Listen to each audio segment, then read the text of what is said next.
They lost DeMarcus Cousins to a leg injury. He might be out the rest of the year. They lost a 31-point second-half lead. Then they lost game 2 of their series against the LA Clippers, 135-131. In other words, that's a hell of a lot of bad for one night.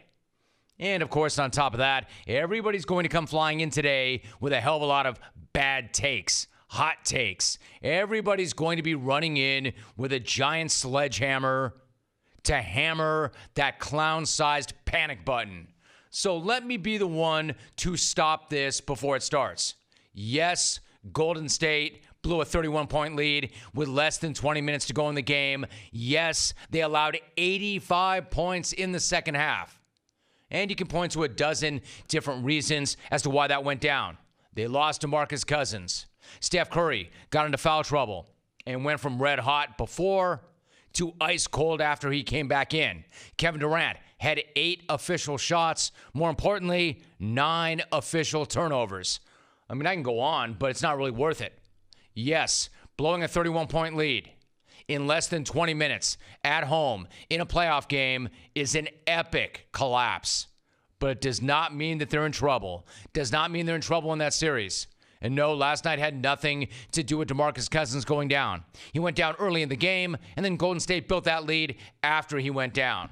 So if they were rattled by losing him, they picked a weird way of showing it. By going from down 31 at the time of the injury to up 31 with 7:31 to go in the third.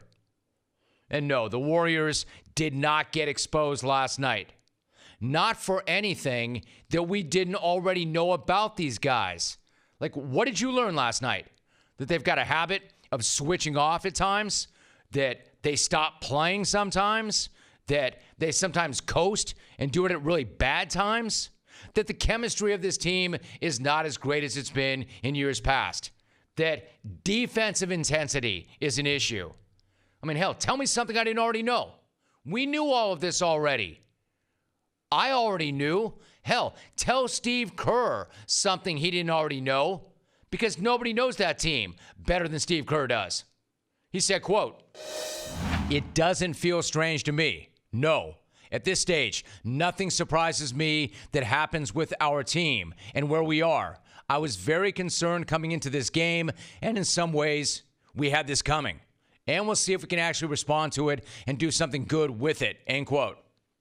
Again, everything we saw last night, we have seen before. We knew all of this about Golden State. Just like we've known they're human. And being human, they probably figured up 31 with under 20 minutes to go at home, the game was over. Because it was. A billion times out of a billion, that game is over. Which is exactly why last night is more about the Clippers than it is Golden State. Give the Clippers some bleeping credit. I mean, for real. For real. Down 31 on the road in the second half against a team that's won the last 2 titles, 3 of the last 4. That's the time that everybody else would pack it in, shut it down, go home, ice up, get some ibuprofen. You know, prepare for the flight back. Start looking at tee times. Pretty much anybody except these Clippers. And when they fall behind 31, that's when they dial in. Man, they're gritty as hell. They don't care if they're down 30 or if they're up 30. You think a team with Pat Beverly is going to just shut it down? Hell no. Pat Beverly fouled out, but he went down swinging like he always does. And he eventually took Kevin Durant with him. And know this, he's not there to agitate people like everybody seems to think, like everybody says, myself included. No, Pat Beverly says, I'm doing work. I'm here to do a job. It's a job I like a lot, and it's a job that I care a hell of a lot about. It's fun out here watching him out there. Hell of a lot of fun. This is why I said yesterday that matchup is one of my favorite matchups in a long time, because Beverly does not care. He's looking to be the best defender on the bleeping planet. You think that changes whether he's up 30 or down 30? Hell no. He probably didn't even know the score. You think Lou Williams is going to stop taking shots? He went 11 for 17, 26 points, 7 assists in the final 20 minutes. 26-7 is a great game. He did it in a quarter and a half. How about some love for Montrezl Harrell? All he did was go 5 for 5 for 17 points in the final 20 minutes. Maybe some love for Doc Rivers, who has reminded everybody just how damn good of a coach he is. He stayed on it with this team in the second half of the season and in the second half last night. It's all about their identity. Doc said, quote, every time out, it's just who we are.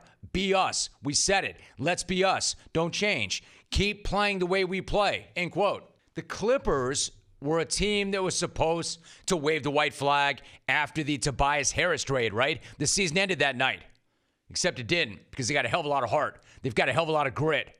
I'm going to say they've got a hell of a lot more grit than those Blake Griffin, Chris Paul, DeAndre Jordan teams had. I'm not saying they're better. I'm saying they're a hell of a lot tougher, and they've got much better chemistry than those teams had. Not only did they do the work in the second half, they didn't party like they did anything after the game. Pat Beverly throwing around weights while doing wall sits. Lou Williams getting ice, eating nachos, and checking Twitter. These pictures are incredible. If you haven't seen them, go to the Clippers Twitter feed. You got to check it out because it shows you how unimpressed the Clippers players were with what they did. Now, don't get it twisted, and don't get me wrong. Golden State is going to win this series. They will bounce back.